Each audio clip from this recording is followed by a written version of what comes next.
Hi, I'm Rick Conlow. Thank you for coming. Put your hand up like this, put it over your left shoulder, pat yourself on the back for being here.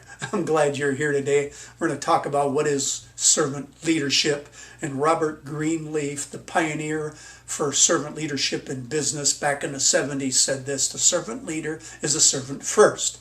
It begins with the feeling of wanting to serve as opposed to desiring power and influence and fame and fortune and wealth. Wow, that's a big difference when you contrast that with what you see in the media of leadership around the world, isn't it?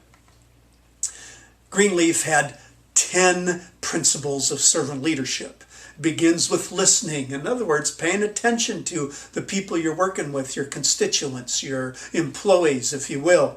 It's empathy, wanting to be of service, wanting to help and make a difference in the lives of others. Healing and awareness, self-awareness, awareness of others, being able to communicate positively, persuasion, that's what fits there. Then conceptualization about the needs and the issues and the problems and how to help. Foresight, looking to the future, a vision. Stewardship, making a difference in people's lives, investing in that.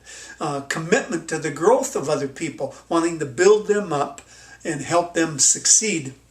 And then, of course, building community and teamwork and collaboration. Boy, these are sure signs of leaders that set themselves apart.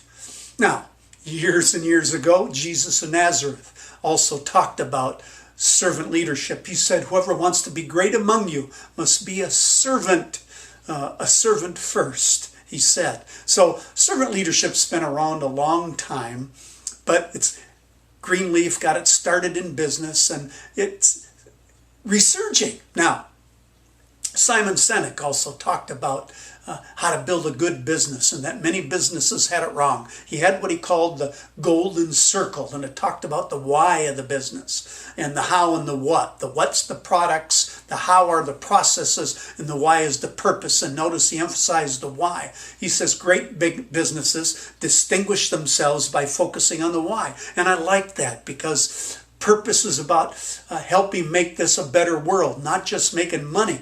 And he felt that drove businesses to success as he studied them. But I also feel, as good as this is, Sinek left out one piece, and that's the who of the business. And that's what servant leadership is about. The who, the people.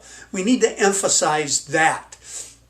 And that's what we see that's needed out there, because in so many circles of businesses today around the world, it's a global issue, is there's a lack of trust in leadership because they leave the people out. They don't emphasize the people. People have become commodities, expendable resources, and that doesn't build great businesses.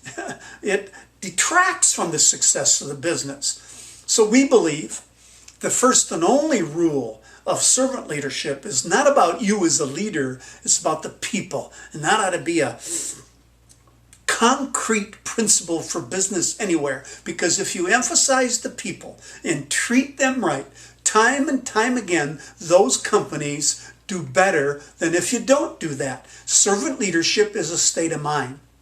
And I suppose this is where it drives many people in executive positions, in management levels, at all levels, I guess, away, because it's about the values, it's about character, it's about ethics, it's about integrity, it's about honor, putting people first and treating them that way, which motivates and inspires them from the inside out to do even better. So performance is better. Traditional leadership tends to look at the tangible things, goals and tasks and competence and processes and procedures and products and buildings, and of course profit. That's what it's after. That's the driving force. Everybody talks about profit first as opposed to people first. Servant leadership is more about the intangibles. Now, don't get me wrong. Servant leaderships know a company has to be profitable. Their way of getting there is different than most others because it focuses on people, the unseen things, the heart, the relationships, not the reporting structure,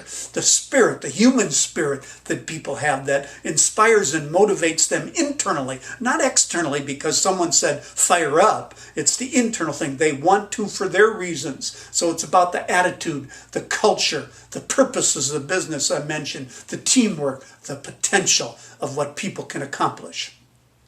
So in servant leadership, if you want your team to be better, you must first become a better leader, a servant leader. It's about people power. And this is the revolution that's going on in leadership thought all across the world today because our world needs it. We've seen that current leadership practices are failing with all the global problems that just go on and get worse. With servant leadership, if we can collaborate and organize with the people to help them do an even better job, we tend to help a company succeed and we deal with the issues of the day much more effectively. Thank you for coming, and I wish you the best of success.